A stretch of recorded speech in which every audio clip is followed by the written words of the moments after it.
Helo, Ifan Owen ydw i a fi yw'r rheolwr maes rhaglen sy'n gyfrifol am Trin, Gwallt a Harddwch yma yn Coleg Mewn Rhithwir. Mae'n cyrsiynnu ar safle Dolgella yn rhedeg o cwrs lefel 1 i lefel 3 yn Gwallt a lefel 1 a 2 yn Harddwch. Mae'n salon proffesiynol ni ar safle Dolgellau, ble mae myfyrwyr Trin, Gwallt a Harddwch yn cychwyn ar lefel 1 ac yn gweithio i fyny ar lefelau. Mae'r salons yn agor bob nos Iau i gleientau allanol a mae pobl yn dod i mewn a disgwyl ac yn cael gwasanaeth proffesiynol gan y dysgwyr sy'n helpu ni i chi fynd i mewn i'r diwydiant. Fel arfer mae dysgwyr Harddwch gyda ni am 2 flynedd a dysgwyr sy'n gwneud Trin Gwallt gyda ni am 2 blynedd.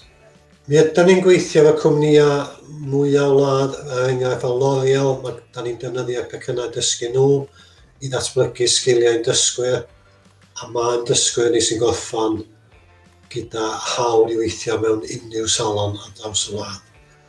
Mi ydyn ni yn mynd yn gwneud sawl trip gwahanol y flwyddyn i salons wela, salons L'Oreal yn Manceinion, ac hefyd da ni yn mynd i'r salons lleol ac gydag sawl cystadleuoedd lleol i'n dysgwyr cael gwella eu sgiliau. Os oes gennych unrhyw ddiddordeb mewn unrhyw gwrs Trin Gwallt neu Harddwch, y cyngor gorau fedra i wneud ydy triwch am gwrs ar safle Dolgella, a mi fydd un o'n tîm ni wedyn yn dod yn ôl i gael sgwrs â chi ac eich cynghori ba gwrs di mwy addas i chi. Diolch yn fawr. Enw fi Ifan Owen dwi'n gwneud Therapi Harddwch lefel 1 ac dwi'n campws Coleg Mewn Rhithwir Dolgella. Dwi wedi bod yn coleg ers 2 flynedd wan, so dwi wedi bod yn gwneud Trin Gwallt ers 2 flynedd.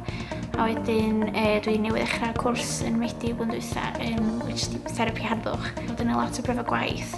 Yn Trin Gwallt, o'n i'n Moncrieff, Hair and Beauty yn Dolgella, bob dim wrth fath o brifo gwaith, a o'n i'n rili joio fo.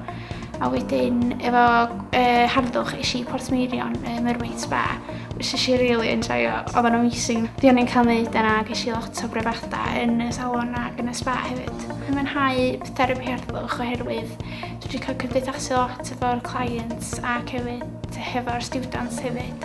Dwi wedi cryfhau'n hyder i wrth cyfathrebu ac hefyd dwi'n cael sgiliau newydd fatha delio efo complaints a falle dwi'n gallu cryfhau'n hyder i yn delio bethau fel yna falle. Mae'r coleg di newid fi yn hollol pan o'n i'r ysgol.